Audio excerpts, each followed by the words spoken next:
হরে কৃষ্ণ। আজ বৃষ্টির পর ছাদে গিয়েছিলাম। ছাদে গিয়ে ছাদের অবস্থা ভীষণই খারাপ, সব টবে জল জমে গেছে। তো এখন আমি এসেছি ছাদের জলগুলো সব ফেলতে, একদমই খারাপ অবস্থা। চলো তোমাদের দেখাই। এই দেখো, সব টবেতে জল জমে একাকার কাণ্ড। আর লিলি গাছটা তো জল তো আমি একদমই জমতে দিই না, জমে গেলেই ফেলে দিই, নাহলে গড়া পচে লিলি গাছগুলো মরে যাবে।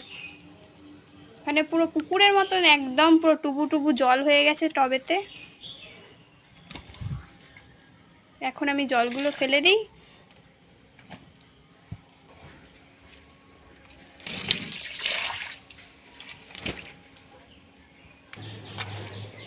আর এটাই এত জল হয়ে গেছে, আর এই টবটা এতই ভারী, আমি উল্টে ফেলতে পারছিলাম না। তাই একটা এই যে বোতল কাটা দিয়ে আমি জলগুলো ফেলে দিচ্ছি। আর দেখো, এই গাছে কিন্তু ফুল এসছে, আর এই ঘাস ফুলগুলোও ফুটেছিল, বৃষ্টির কারণে একদমই বাজে অবস্থা হয়ে গেছে। দুটো কিন্তু লিলি ছোট গোলাপ ফুটেছিল, মিনি গোলাপ। অ্যালোভেরা গাছটা আমি ভাবতেই পারিনি যে বেঁচে যাবে, এত জলে গোড়া যে ভালো আছে আমি ভাবতেই পারিনি।